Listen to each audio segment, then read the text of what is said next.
Você já se perguntou o que acontece quando a noite cai, e os segredos do escuro ganham vida? Bem-vindo ao lugar onde os medos mais profundos se tornam realidade. Prepare-se, pois o que você está prestes a ver não é apenas uma história. É uma verdade que muitos tentaram esconder. Não esqueça de deixar o seu gostei e se inscrever no canal. Antes de continuar, lembre-se, uma vez que você cruzar essa linha, não há volta. Então, feche as portas, apague as luzes, ouça com atenção. O que está à sua frente não será facilmente esquecido.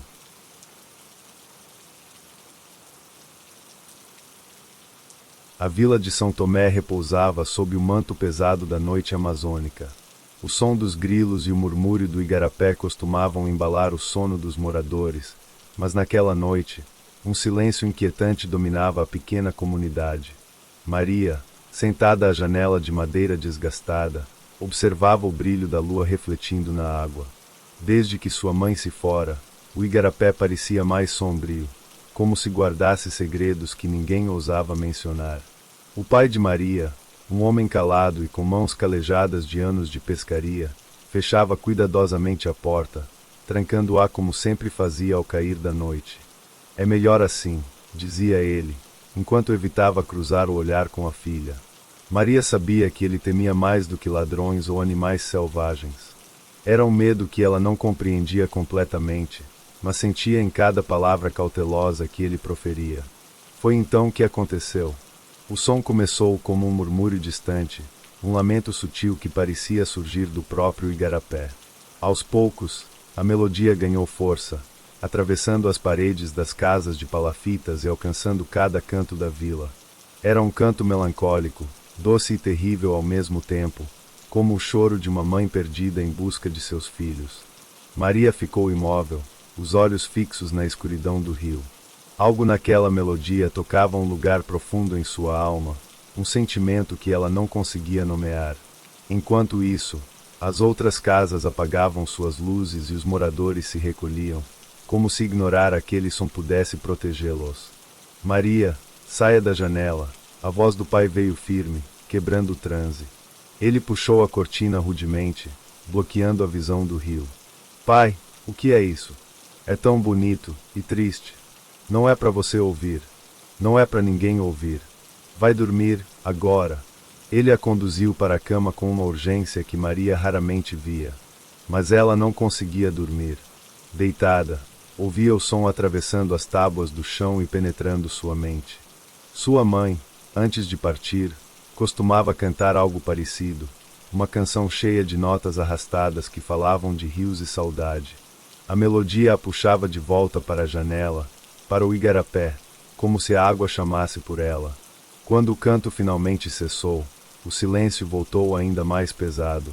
Maria fechou os olhos, mas não conseguiu afastar a sensação de que algo, ou alguém, estava esperando por ela nas margens escuras do rio.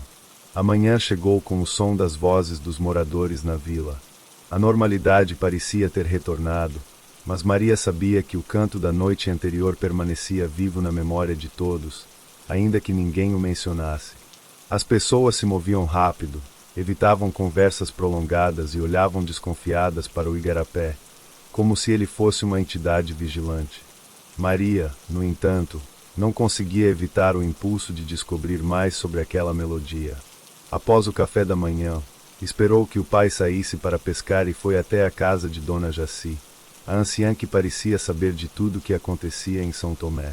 A pequena casa de palha ficava na margem do igarapé, quase escondida entre as árvores, e o cheiro de erva secando no sol a envolvia como um manto invisível. Eu sabia que você viria, menina, disse Dona Jaci, sem sequer levantar os olhos de suas mãos enrugadas que separavam folhas. Maria hesitou. A senhora sabe do canto. A velha parou. Seus olhos se estreitaram como se pesassem a pergunta. Sei mais do que gostaria. Jaci começou a contar, em sua voz rouca, sobre os antigos pactos que os moradores da vila haviam feito com os espíritos das águas. Eram protetores, mas também guardiões rígidos. Quando os humanos desrespeitam o que é sagrado, as águas cobram seu preço, explicou ela. Mas por que o canto? O que ele quer? É um aviso e um chamado. Não são todos que podem ouvi-lo. E quem ouve, tem uma escolha a fazer. Maria sentiu um calafrio, mas não recuou. Antes que pudesse perguntar mais, a velha lhe deu um olhar penetrante. Vá até a margem. Você precisa ver com seus próprios olhos. Seguindo o conselho, Maria caminhou até um trecho menos frequentado do igarapé, onde as árvores formavam um arco natural sobre a água. O lugar estava quieto, exceto pelo som suave da correnteza. O sol atravessava as folhas, criando reflexos dançantes na superfície. Foi então que ela viu algo. Entre as pedras cobertas de musgo, um objeto brilhava parcialmente enterrado na lama. Maria se ajoelhou e puxou para fora. Era um colar, simples, mas inconfundível. Pertencia à sua mãe. Ela se lembrou de ver aquele mesmo colar pendurado no pescoço da mãe enquanto ela cantava durante as tardes na varanda. O som do canto, ainda que distante, voltou a ecoar em sua mente. Maria olhou para a água e teve a nítida sensação de que o rio estava vivo, observando-a. Ela voltou para casa carregando o colar com cuidado. O que ele estava fazendo ali? Como poderia estar tão perto da margem, quando sua mãe havia desaparecido no meio do rio anos atrás? Quando cruzou a porta, o pai percebeu o colar em suas mãos e sua expressão endureceu imediatamente. Onde você encontrou isso? Perguntou ele, a voz mais rouca do que de costume. O rio me mostrou. A tensão no ar era palpável.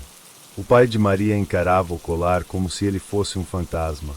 Suas mãos tremiam ao tomá-lo dela, e ele o segurou com força, os nós dos dedos ficando brancos. Você não devia ter ido lá. Não devia ter mexido com isso, ele disse, a voz baixa e carregada de uma dor antiga. Pai, o que está acontecendo? Por que esse colar estava na margem? O que a mãe tinha a ver com isso? Ele hesitou. Era como se estivesse lutando contra um peso insuportável. Finalmente, ele cedeu, afundando na cadeira e cobrindo o rosto com as mãos calejadas. Não foi um acidente, Maria.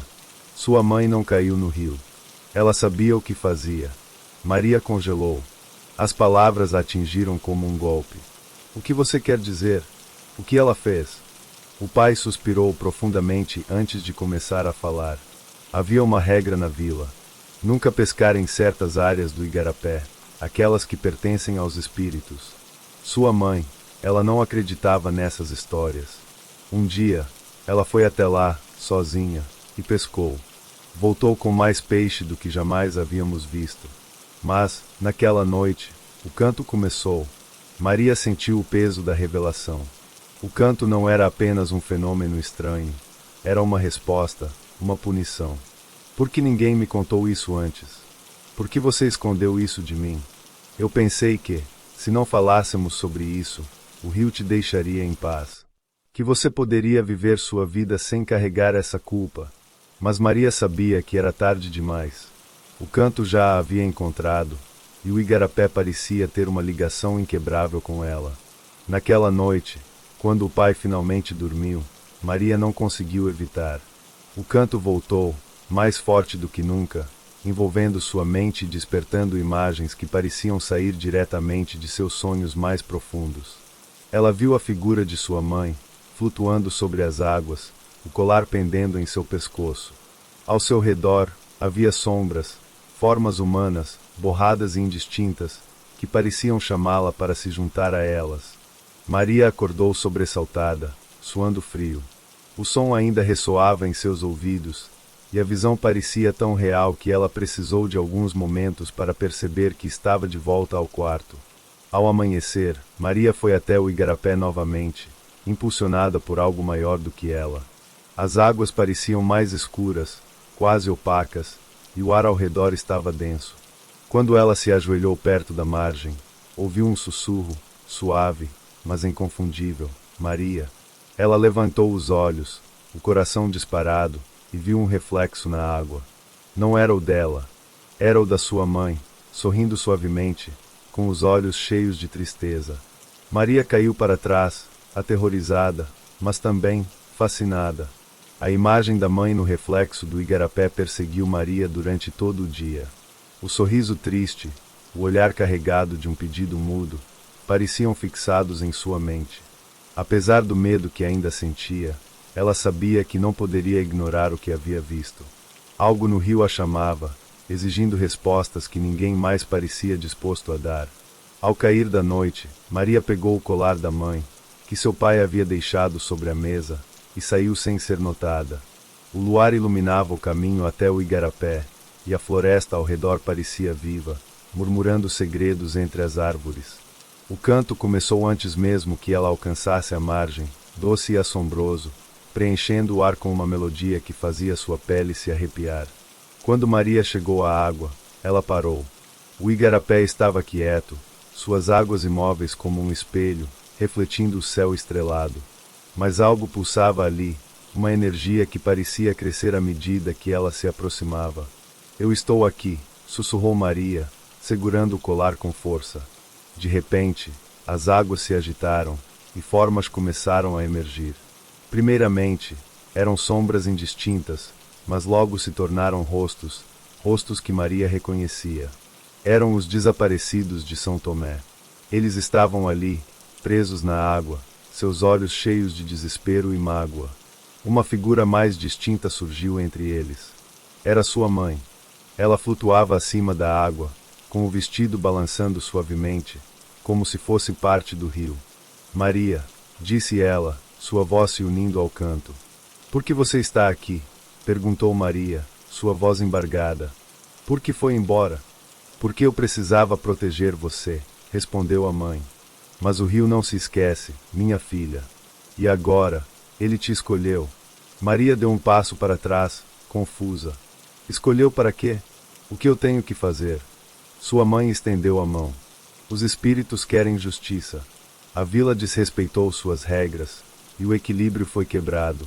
Alguém precisa corrigir isso. Alguém precisa aceitar o chamado. Mas, e se eu não aceitar? Então o canto continuará. Ele tomará outros, assim como tomou os que você vê aqui. Mas se você aceitar, pode trazer paz ao rio e à vila. É um sacrifício, Maria, mas você pode impedir que mais vidas sejam perdidas. Maria sentiu o peso das palavras, como se a própria água estivesse pressionando contra seu peito. Ela olhou para os rostos ao seu redor, todos presos em um sofrimento eterno, e então para sua mãe, cujo semblante estava carregado de uma mistura de dor e orgulho. O igarapé parecia esperar por sua resposta, a superfície tremulando levemente, como se ansiasse por sua decisão. Maria ficou em silêncio, encarando os olhos de sua mãe. O peso da escolha parecia maior do que ela poderia suportar. O canto ao redor crescia em intensidade, preenchendo o ar com um lamento que fazia seu coração bater descompassado. Eu não sei o que fazer, ela sussurrou, as lágrimas escorrendo pelo rosto. A mãe se aproximou, a mão ainda estendida. Você sempre soube, Maria.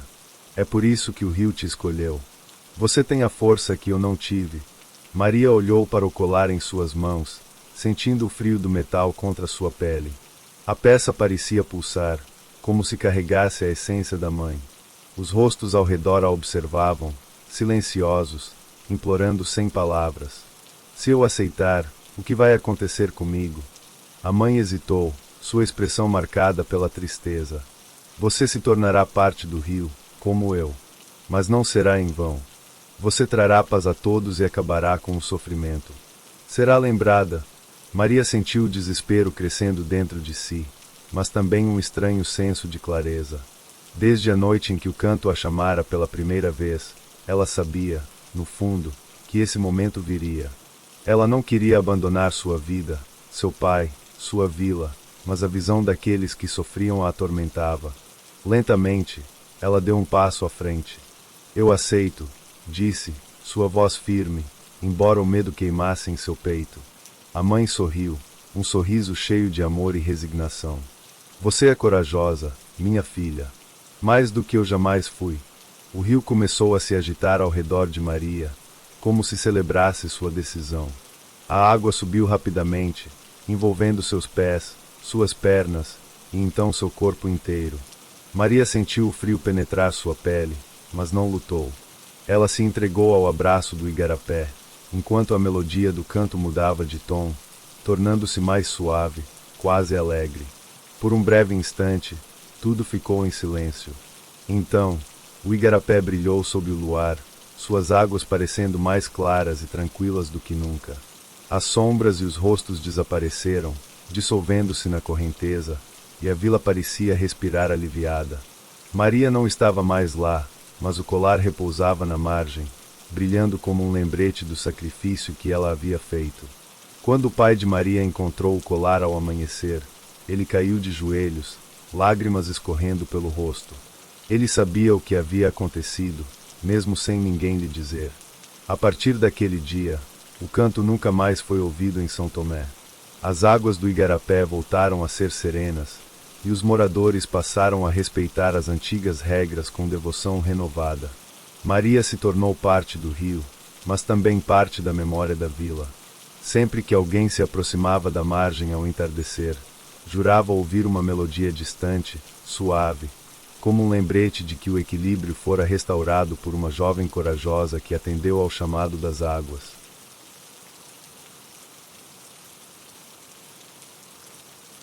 Rafael sentia um alívio silencioso enquanto o carro subia pela estrada de terra que levava à casa isolada. A viagem do Rio de Janeiro até o interior do Paraná fora longa e cansativa, mas finalmente ele chegará ao local que, esperava, traria a paz que tanto desejava. O som constante do motor agora se calava, dando espaço ao barulho suave da natureza. Árvores altas se estendiam à sua volta, formando uma cortina verde que parecia engolir qualquer vestígio de civilização. A casa estava ainda mais afastada do que imaginara. De longe, ele podia ver a estrutura simples e rústica, feita de madeira envelhecida, com o telhado de telhas vermelhas. Era charmosa, mas com um toque de desolação, como se o tempo ali tivesse parado. Rafael sentiu um leve aperto no peito. Era uma sensação estranha, como se estivesse prestes a entrar em um lugar onde a vida passará, mas a morte permanecerá. Ao sair do carro, respirou fundo o ar fresco do campo. A tranquilidade do local parecia convidativa, e ele se sentia, pela primeira vez em muito tempo, longe das pressões da cidade e dos problemas que o haviam perseguido. As luzes da cidade, com suas preocupações e barulho constante, estavam agora distantes. Ele estava ali para começar uma nova fase. Dentro da casa, o cheiro de madeira e poeira dominava o ambiente. As janelas estavam abertas, permitindo que o vento leve balançasse as cortinas de linho. Ele andou pela sala com um leve sorriso, satisfeito por encontrar um lugar tão solitário, sem ruídos urbanos para perturbá-lo. A casa estava em bom estado, com móveis antigos, mas bem cuidados. Enquanto explorava o ambiente, a primeira coisa que o chamou a atenção foi o som. Não era um som irritante, mas era inconfundível. Um crack, crack distante, como se algo estivesse batendo contra o telhado. Rafael franziu a testa. Olhou para cima, mas não viu nada. O vento balançava algumas folhas nas árvores, mas o som continuava, vindo do alto da casa, como se algum pássaro estivesse fazendo uma visita indesejada. Corvo, pensou ele, tentando ignorar a sensação crescente de desconforto. Lembrou-se de uma história que ouvirá na cidade, sobre um corvo que rondava a região. Superstição, ele murmurou para si mesmo. A tarde caiu, e o vento se fez mais forte. Rafael preparou-se para a noite que se aproximava, sem saber que aquele som do corvo no telhado era apenas o começo de algo muito mais perturbador. Ele apagou as luzes, fechou as janelas e se acomodou na poltrona próxima à lareira. Mas, no fundo, algo ainda o incomodava. Foi então que ouviu novamente o som do corvo, mais perto, mais insistente. Ele se levantou, caminhou até a janela e olhou para o escuro. As árvores agitavam-se com o vento, mas o corvo estava lá. Olhava-o fixamente, empoleirado no telhado, com os olhos brilhando na escuridão. Rafael engoliu em seco e fechou a janela com firmeza. A sensação de estar sendo observado foi intensa demais para ignorar. O corvo, aquele simples animal, parecia agora parte de algo maior, algo que ele não compreendia. Mas, antes que pudesse pensar mais sobre isso, ele se forçou a esquecer. Amanhã será um novo dia, pensou, tentando afastar qualquer ideia de medo. Mas a inquietação permaneceu. Na manhã seguinte, Rafael sentiu-se renovado. O ar fresco e a calma do campo haviam trazido uma sensação de paz que ele já não sentia há muito tempo. O corvo, que ainda ecoava em sua mente, parecia um detalhe insignificante diante da beleza do lugar. Ele resolveu explorar mais a cidade vizinha, em busca de algumas informações sobre o passado da casa. A cidade era pequena, com ruas estreitas e uma praça central onde se encontrava a igreja local. Rafael parou em uma padaria para tomar café e, ao se sentar, reparou na expressão séria dos moradores. Pareciam estranhos e distantes, como se algo os unisse, algo que ele não podia entender. Foi então que uma senhora mais velha se aproximou de sua mesa. Ela tinha cabelos grisalhos, um sorriso gentil, mas seus olhos refletiam uma sabedoria silenciosa, como se ela soubesse mais do que qualquer pessoa ao seu redor. "Você é o novo inquilino da casa do fim da estrada, não é?" perguntou ela, sem rodeios. Rafael assentiu, surpreso. "Sim, sou eu. Estou só de passagem, na verdade. Precisava de um lugar tranquilo para me recuperar. A casa é muito bonita, mas parece como se carregasse um peso, sabe?" A senhora suspirou, com os olhos se tornando distantes por um momento. "A casa tem um passado pesado. E não é só o vento que a faz cantar à noite." Ela hesitou antes de continuar. "Fui amiga de Dona Teresa, a antiga moradora. Ela faleceu há muitos anos, mas o homem que morava ali antes dela, o Antônio, teve uma história trágica. Ele foi acusado de um crime que não cometeu. E, depois, foi..." Ela se calou abruptamente, a memória pesada em seus olhos. Rafael sentiu uma pontada de curiosidade. "O que aconteceu com ele?" perguntou, tentando não parecer insistente. Sofia, a senhora, olhou ao redor, como se temesse que alguém pudesse ouvi-la. "Antônio foi acusado injustamente de assassinato, mas ninguém nunca soube ao certo quem foi o verdadeiro culpado. Ele acabou sendo linchado pela população da cidade, em uma noite de vingança cega. Depois disso, dizem que o corvo apareceu. O mesmo corvo que você ouviu à noite. Eles dizem que é o espírito dele, voltando para se vingar. Alguns acreditam até que ele voltou, em forma de corvo, para que ninguém se esquecesse do que aconteceu."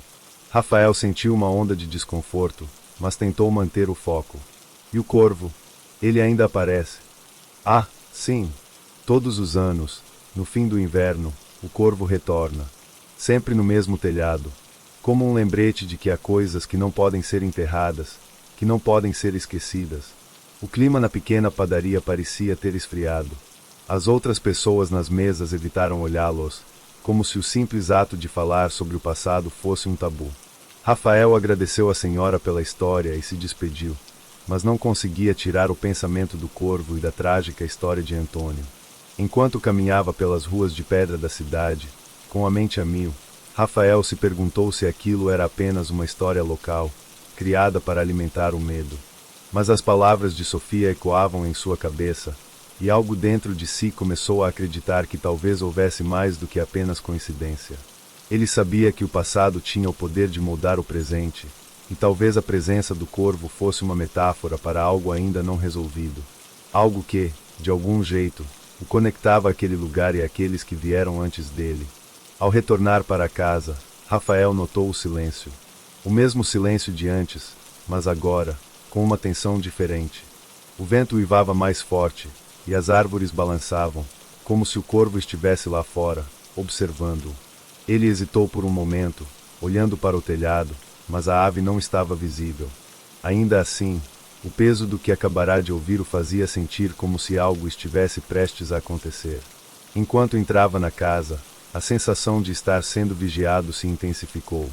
E, em algum lugar distante, ele ouviu novamente o som familiar. O corvo. O mesmo som. O mesmo lugar. Mas ele não estava mais apenas curioso. Ele estava sendo puxado para uma história que não podia evitar. A noite chegou rápido, e Rafael sentiu o peso da escuridão invadir a casa. O vento, antes suave, agora parecia ter ganhado força, e as árvores ao redor da casa pareciam se agitar em um ritmo frenético. As sombras dançavam nas paredes, e um frio desconfortável tomou conta de cada cômodo. Mesmo com as portas e janelas fechadas, havia algo inquietante no ar, uma sensação de que o tempo ali passava de maneira diferente. Naquela noite, Rafael não conseguiu dormir.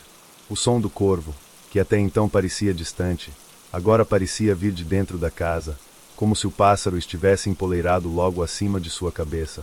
Ele se levantou da cama e foi até a janela, observando a escuridão. Nada. Mas o som persistia, um chamado constante, como se o corvo estivesse esperando por algo, ou por alguém. A madrugada avançava, e Rafael se sentia mais e mais incomodado. Ele sabia que algo estava errado. Não era só o som do corvo, nem a sensação de estar sendo observado. Era a atmosfera da casa, que parecia engolir qualquer pensamento racional. O medo estava começando a tomar conta dele de uma forma que ele não conseguia explicar. No dia seguinte, ele tentou ignorar os sentimentos de paranoia. Tomou um café simples e saiu para caminhar pelos campos, esperando que o ar fresco lhe trouxesse algum alívio. No entanto, à medida que andava, sentia-se cada vez mais desconectado da realidade. As árvores ao seu redor pareciam se curvar, como se estivessem se fechando sobre ele. Cada passo que dava o levava mais para dentro da floresta, e uma sensação crescente de pavor tomava conta de seu corpo. Ele olhou para trás, como se esperasse ver algo, ou alguém, à sua sombra, mas nada. A sensação de estar sendo seguido era apenas uma impressão, não mais. Ao retornar à casa, ele sentiu o peso de sua mente cada vez mais confuso. Não conseguia entender o que estava acontecendo. Estava começando a questionar sua sanidade. Ele sabia que o corvo era apenas um pássaro, que a história de Antônio poderia ser apenas um conto local, uma superstição. Mas havia algo no ar, algo que não podia ser ignorado. Naquela noite, o som do corvo estava ainda mais alto, como se estivesse dentro da casa. Rafael tentou ignorar, mas os olhos do pássaro, agora visíveis na escuridão, o hipnotizavam. Ele sabia que havia algo errado, algo muito mais profundo do que ele imaginava. O corvo não estava apenas lá para observar. Ele estava guardando algo. E, de algum jeito, Rafael sabia que ele estava prestes a descobrir o que era. Desesperado, Rafael se trancou em seu quarto, tentando afastar as ideias que o atormentavam. Mas o corvo continuava, implacável. E com cada batida, com cada som, ele sentia sua mente se desfazendo um pouco mais. Era como se o corvo estivesse entrando em sua cabeça, como se fosse uma entidade que o invadia, o controlava, e o forçava a enfrentar algo que ele não podia compreender. O medo se transformava em angústia, e a angústia, em desespero. As horas passaram, e o som do corvo não cessou. Rafael não sabia mais o que era real. Ele sentia como se estivesse preso entre dois mundos, sem saber em qual deles ele deveria estar.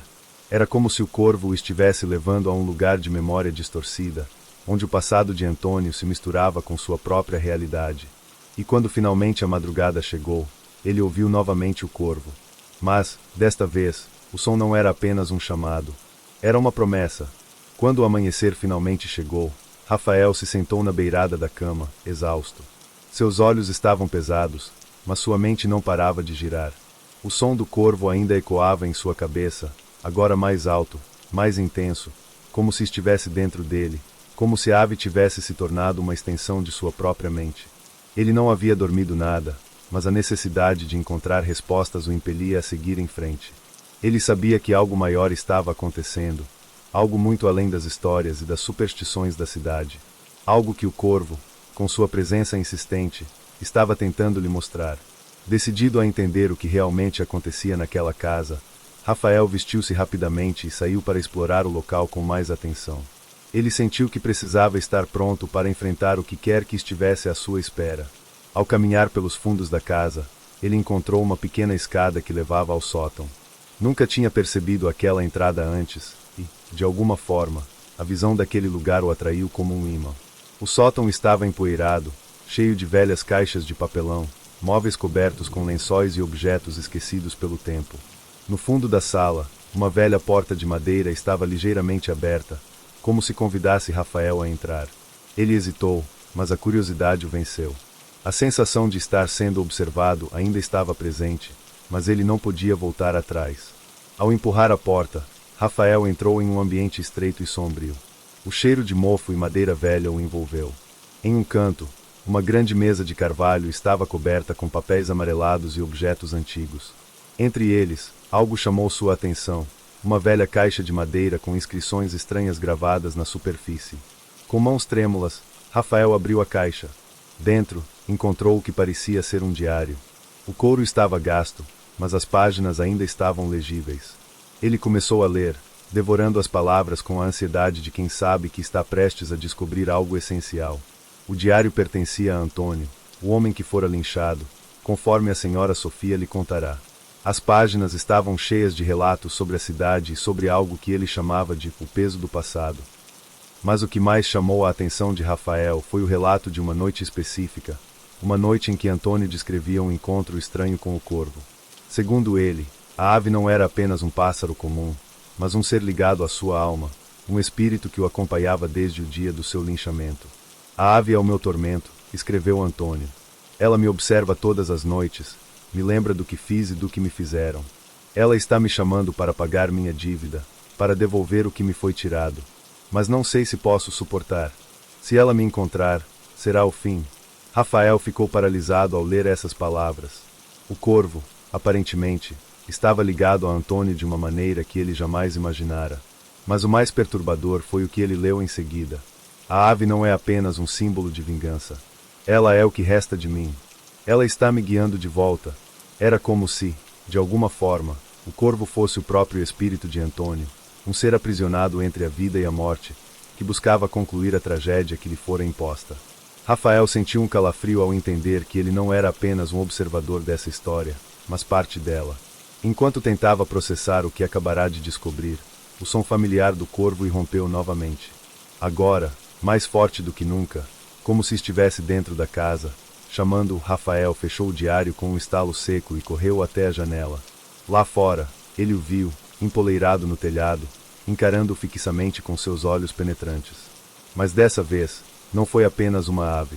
Foi um reflexo do homem que fora Antônio. O corvo o observava, como se esperasse algo de Rafael. Sem saber o que fazer, Rafael sentiu uma pressão crescente sobre seu peito. Ele sabia que, de algum modo, ele estava conectado àquele destino, que o corvo não o deixaria em paz até que tudo fosse resolvido. O peso da verdade o esmagava, e a única coisa que ele sabia era que precisava descobrir como quebrar o ciclo, antes que fosse tarde demais. Rafael não sabia o que fazer. A descoberta do diário de Antônio o havia deixado atordoado, e a visão do corvo o perseguindo no telhado o preenchia com uma sensação de inevitabilidade. Algo estava prestes a acontecer.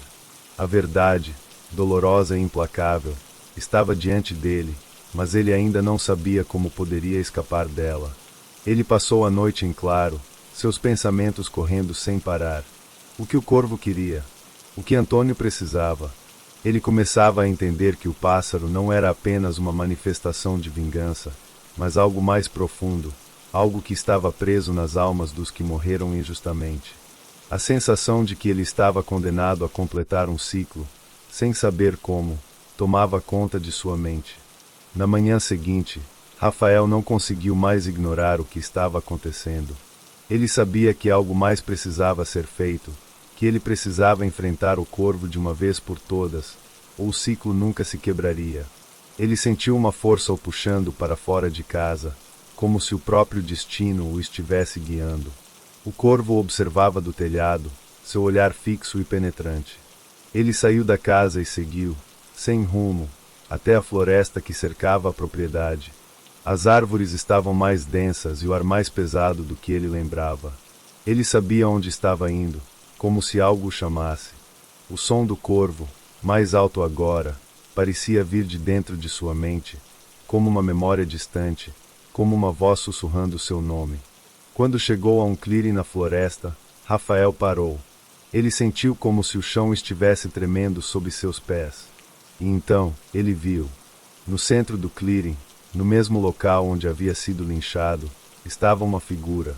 O corpo de Antônio, o homem do passado, estava ali, imóvel, como se o tempo tivesse parado para ele. Mas não era apenas um cadáver. Era um reflexo de sua própria agonia, uma manifestação do que ele não havia podido deixar para trás. O corvo apareceu diante de Rafael, com seus olhos intensos e penetrantes. Ele não precisava mais perguntar. Ele sabia o que o corvo queria. O espírito de Antônio estava preso àquele lugar, e o corvo era o portador de sua vingança, esperando que a justiça fosse feita. Rafael sentiu um peso enorme em seu peito. Ele estava ali para cumprir um destino que não era seu, mas que, por algum motivo, agora lhe pertenciam. O corvo inclinou a cabeça, como se o convidasse a dar o próximo passo. Rafael hesitou, mas então se lembrou das palavras do diário: ela está me guiando de volta. Ele não sabia como, mas sabia que precisava fazer algo para libertar o espírito de Antônio e quebrar o ciclo de sofrimento que parecia estar ligado àquele lugar. Ele olhou para o corpo de Antônio e, em um impulso, se ajoelhou ao lado dele. Ele não sabia o que estava fazendo, mas algo dentro de si o levou a tocar as mãos frias do homem. No instante em que o fez, o corvo emitiu um grito estridente, e a terra sob seus pés pareceu tremer. Um vento forte o envolveu, fazendo as árvores ao redor balançarem violentamente. E então, como um pesadelo que se desfaz com a luz do amanhecer, o peso que o havia assombrado se dissipou. O corvo voou para o céu, sua presença agora mais leve, como se sua missão tivesse sido cumprida. Rafael olhou para o corpo de Antônio uma última vez. As marcas de violência haviam desaparecido, e ele parecia em paz, como se finalmente fosse libertado de seu tormento. Rafael sentiu um alívio profundo, mas também uma tristeza indescritível. Ele sabia que havia cumprido algo muito maior do que ele mesmo poderia compreender. A floresta estava silenciosa agora, e o corvo, agora distante, desapareceu no horizonte, deixando para trás apenas o eco de sua presença. Ele retornou à casa, mas não da mesma maneira. O peso da casa, que antes o sufocava, agora parecia mais leve, como se o ciclo tivesse sido quebrado.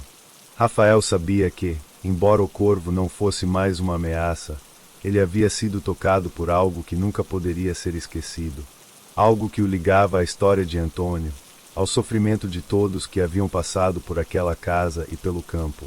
E, embora o corvo não fosse mais uma presença física, ele sabia que ele nunca seria completamente livre do que testemunhara. A paz, por mais que temporária, havia sido conquistada, mas o corvo, com seu chamado, sempre faria parte da memória de Rafael, e ele nunca esqueceria a lição que ele trouxera.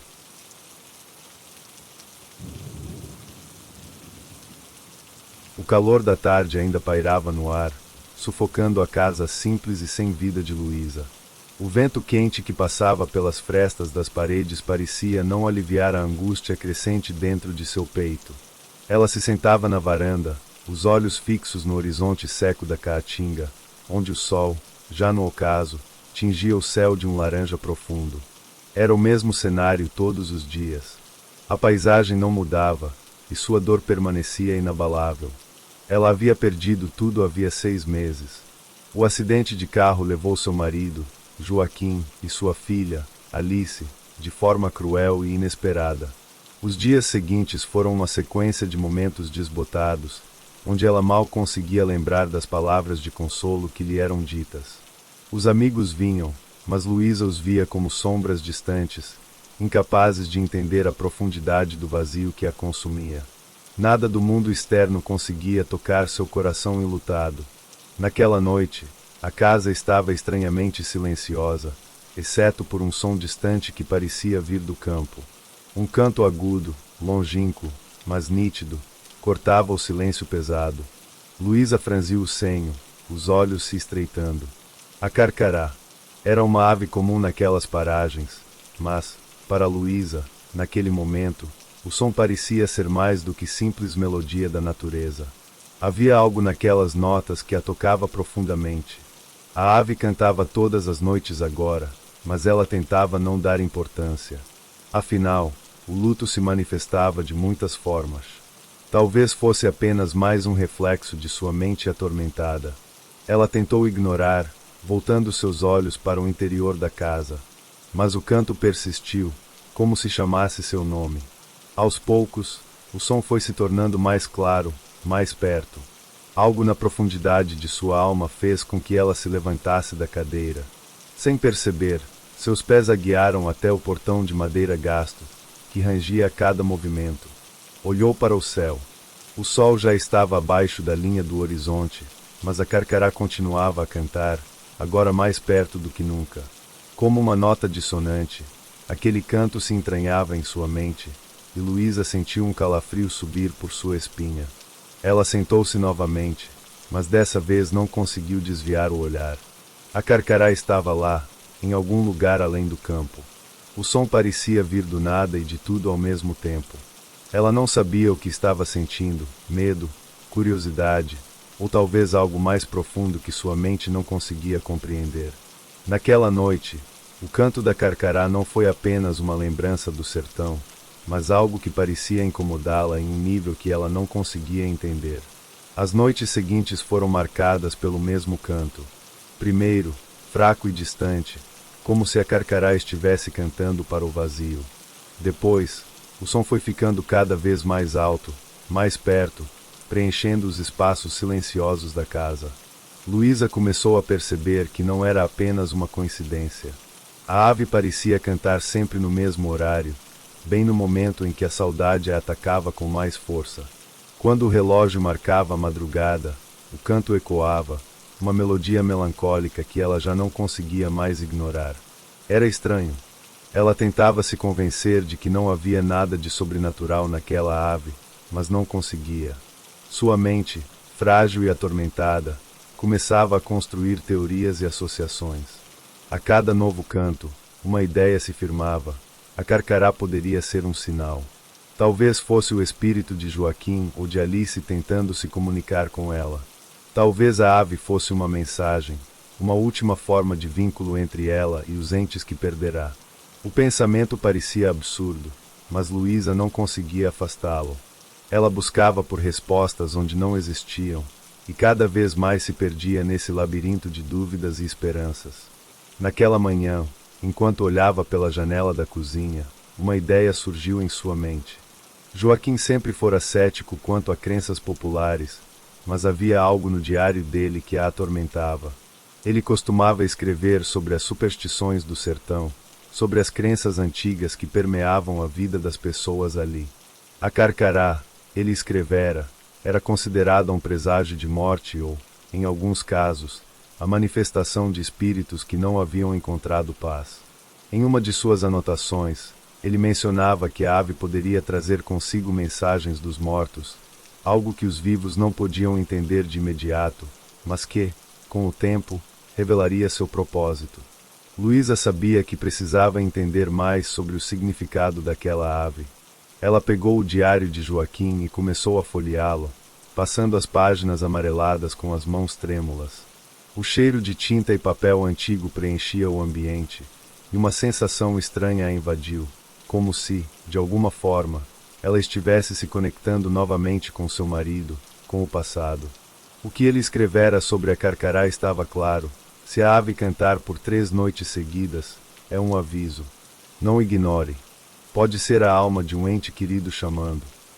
Luísa sentiu o coração apertar. Ela não sabia o que pensar.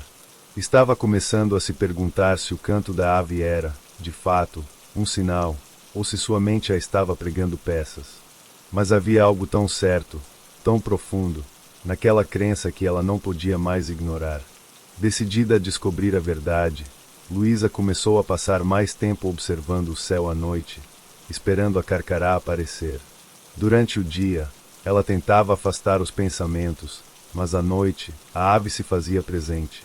A cada canto, Luísa se sentia mais conectada com o passado, com as lembranças de sua filha e marido. E a dor de sua perda parecia mais suportável, de alguma forma. Afinal, talvez a ave fosse realmente uma ponte entre ela e os entes amados. Naquela noite, quando o canto da carcará ecoou mais uma vez, Luísa não se conteve. Ela saiu de casa, seguindo o som. O céu estava limpo, e a lua cheia iluminava o campo, lançando sombras estranhas sobre a terra seca. Os passos de Luísa eram firmes, mas seu coração estava acelerado. Ela sabia que algo estava prestes a acontecer, algo que ela não podia mais controlar. O som da ave se intensificava conforme ela caminhava em direção à mata, e, à medida que se aproximava, uma sensação inexplicável tomou conta dela. Ela estava prestes a descobrir algo que mudaria tudo. Algo que a faria compreender, finalmente, o que a carcará queria lhe dizer. Os dias se tornaram uma rotina silenciosa, e a Carcará, com seu canto hipnotizante, passou a dominar o tempo de Luísa. A cada noite, ela se preparava para o que sentia ser uma mensagem, uma revelação. O som da ave já não era apenas um detalhe de sua existência, era o ponto de partida para uma obsessão crescente. Seu foco estava voltado apenas para aquilo, o canto, a ave, o que ela representava. Nada mais parecia importar. Luísa se afastou ainda mais das pessoas. Não queria conversa, não queria visitas. O olhar de piedade dos outros a incomodava. As palavras de consolo pareciam vazias e desconectadas de sua dor. A Carcará era sua única companhia agora, sua única aliada em um mundo que parecia ter se tornado insuportável. Ela começou a escrever em seu próprio diário, anotando tudo o que percebia. A cada noite, a ave se aproximava mais, e o canto se tornava mais forte, mais urgente. Luísa acreditava que algo estava se aproximando. Era como se a ave estivesse tentando se comunicar, e ela não podia ignorar aquilo. Precisava entender o que significava. Em um dos dias seguintes, enquanto vasculhava a casa em busca de mais pistas, Luísa encontrou um velho caderno de anotações de Joaquim. No meio das páginas, uma passagem chamou sua atenção. Joaquim falava sobre uma superstição local. Quando a Carcará cantar pela terceira noite, é sinal de que a morte vem. Pode ser o espírito de um ente querido ou de um inimigo. Se não entender o canto, pode perder algo ainda mais precioso. Aquelas palavras mexeram com Luísa de uma maneira profunda. Não era apenas uma superstição, pensou ela. Era um aviso, um chamado. Algo maior estava acontecendo, e ela estava destinada a entender. A partir daquele momento, Luísa se entregou totalmente à ideia de que a Carcará estava tentando lhe falar. Ela começou a estudar tudo o que podia sobre aves de rapina, sobre os sinais da natureza, sobre os rituais antigos. Buscou informações em livros, pesquisou em arquivos antigos, mas nada parecia esclarecer totalmente o que ela queria saber.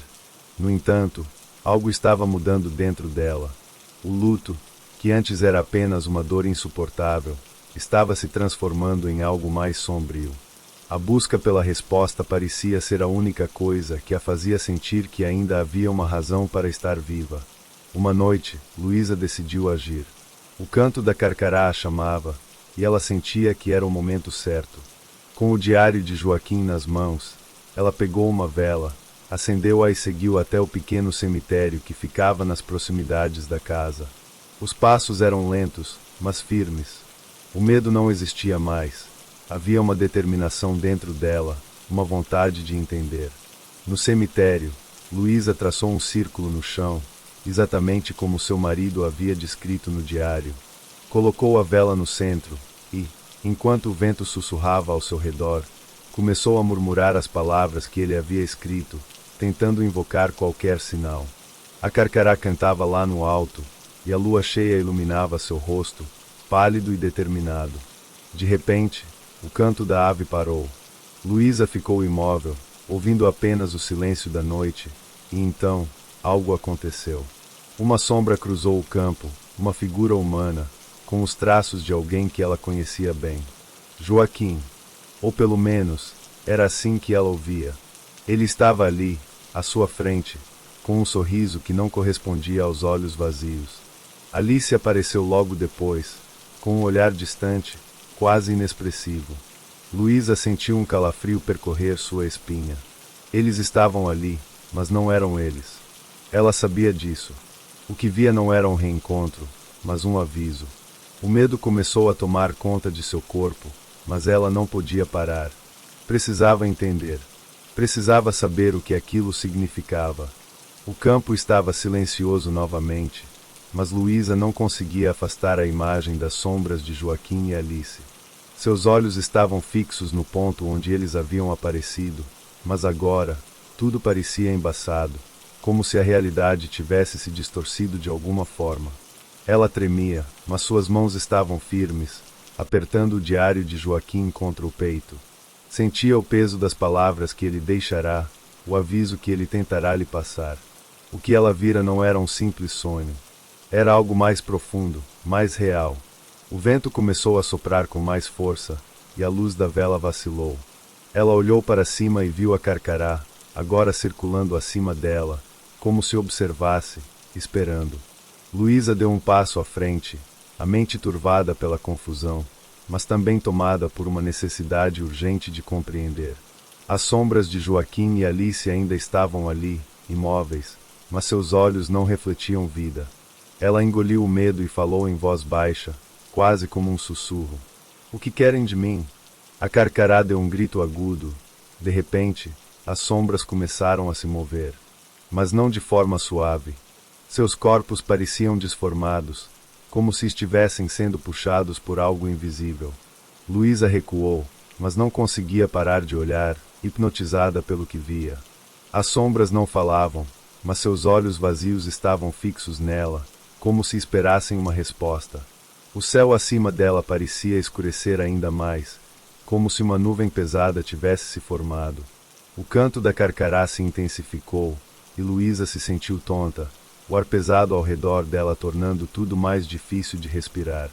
Ela olhou para o diário em suas mãos, tentando lembrar das palavras de Joaquim. Algo o havia perturbado, algo que ele jamais conseguiu explicar. Mas agora, olhando para as sombras, ela sabia, havia uma ligação entre aquelas almas perdidas e a ave. Elas estavam ali para algo. E talvez, com isso, a dor do luto que a consumia há meses fosse a chave. De repente, a figura de Joaquim se aproximou de Luísa, seus passos pesados e sem pressa. Quando ele falou, sua voz parecia não vir de sua boca, mas de algum lugar distante, como um eco que se arrastava pela noite. Não é apenas luto, Luísa. Isso é maior do que você pensa. O coração de Luísa disparou. O que ele estava dizendo? Como ele poderia estar ali, falando com ela, depois de tanto tempo? O toque de suas mãos, embora gelado, parecia real. Ela deu um passo para trás, sua mente rodopiando com a revelação iminente. O que ele queria dizer com aquilo? O que aconteceu com você? Ela perguntou, a voz falhando. Joaquim apenas sorriu, mas seus olhos eram vazios. Ele não era mais o homem que ela amara. Ele era uma manifestação, uma memória que se recusava a partir. Ao redor deles, as sombras pareciam se agitar, como se estivessem presas em um lugar entre dois mundos.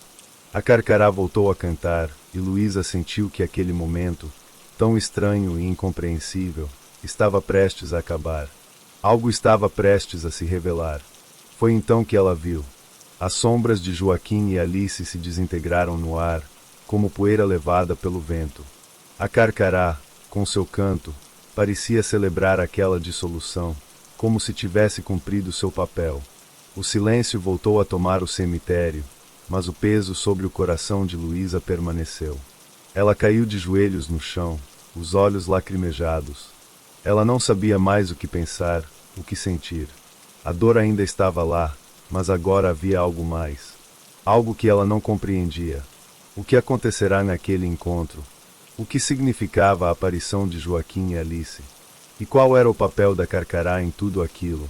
A resposta ainda estava fora de seu alcance, mas uma coisa era clara: o luto, a perda, os fantasmas que a perseguiam, tudo isso a havia levado até ali, até aquele momento. E a ave? Ela não era apenas um sinal. Ela era a chave. Mas para o quê? Luísa sabia que precisava continuar.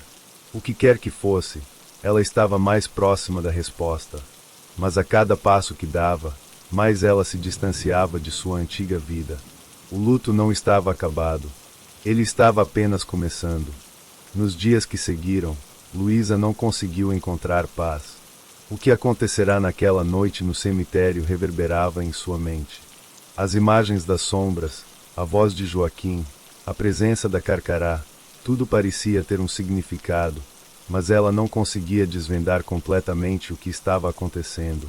A dor da perda se misturava com a sensação de que algo maior estava se aproximando, algo que ela não poderia controlar. A ave, a Carcará, continuava a cantar todas as noites, mas, agora, Luísa não conseguia mais ouvir aquele som com o mesmo sentimento de curiosidade.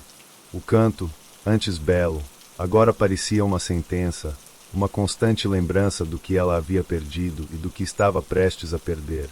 Cada noite, a Carcará estava mais perto, e Luísa não sabia mais o que fazer. Cada canto da ave parecia arrastá-la mais fundo para um abismo de escuridão, onde o luto e as aparições se entrelaçavam. Ela passou os dias tentando entender o que estava acontecendo com ela, mas sua busca por respostas só a deixava mais desesperada. Luísa passou a revisar o diário de Joaquim com obsessão, procurando por pistas, algo que tivesse perdido. E, então, algo chamou sua atenção. Uma página, quase esquecida, em que ele escrevera: "Quando a Carcará cantar pela 5ª vez, a escolha será feita. O luto se resolve, mas a perda nunca será apagada." Luísa sentiu um frio no peito. A 5ª noite. Ela sabia que não poderia mais fugir. A última noite, o último canto da Carcará. Era hora de enfrentar o que fosse que estivesse esperando por ela. Naquela noite, o céu estava claro, mas a atmosfera parecia carregada, como se o ar estivesse saturado de algo denso e intangível. Luísa se sentou na varanda, observando a lua cheia que se erguia no horizonte. A Carcará apareceu no céu, como sempre, seu canto agudo e penetrante cortando o silêncio. Mas agora, Luísa sentia uma sensação diferente. Não mais medo, mas aceitação. Ela fechou os olhos por um momento. Ao abrir novamente, viu a ave descendo em sua direção, pousando no ar diante dela. O som do canto cessou, e o campo ficou em silêncio absoluto. Luísa não teve mais dúvidas. Aquilo não era apenas uma ave. Era algo muito maior. A Carcará, o espírito dos mortos, o luto de Joaquim e Alice, tudo se reunia ali, naquele momento. A ave fixou seu olhar em Luísa, como se estivesse esperando algo. Ela se levantou, sentindo o peso da decisão. A dor da perda, que a perseguira por tanto tempo, ainda estava lá, mas agora ela entendia. O luto não era apenas uma sensação de vazio. Era uma transformação, uma passagem. E ela estava pronta para seguir adiante. A Carcará bateu suas asas. Antes de desaparecer no céu escuro, deu um último grito. Luísa sentiu que, de alguma forma, aquilo era a despedida. Não apenas de Joaquim e Alice, mas de sua própria dor. Ela já não estava mais presa ao passado. O canto da Carcará não mais ecoava em seu coração como uma sentença, mas como uma libertação. A vida, em sua simplicidade, continuava ali, esperando que ela seguisse em frente. A perda não poderia ser apagada, mas ela já não precisava viver em sua sombra. O luto havia se resolvido de uma maneira que ela jamais imaginara, não através de uma explicação racional, mas por meio de aceitação e despedida. Luísa se afastou da varanda e entrou na casa. As estrelas no céu brilhavam intensamente, e o campo estava em paz. Quando fechou a porta atrás de si, sentiu, pela primeira vez em meses, um alívio. Ela sabia que, de alguma forma, a Carcará sempre estaria ali, mas ela não mais a temia. O luto tinha se transformado em algo novo, algo que ela poderia carregar com ela sem ser consumida por ele. E enquanto a noite avançava, Luísa adormeceu em paz, sabendo que o ciclo do luto se havia fechado, e a vida poderia, enfim, seguir seu curso.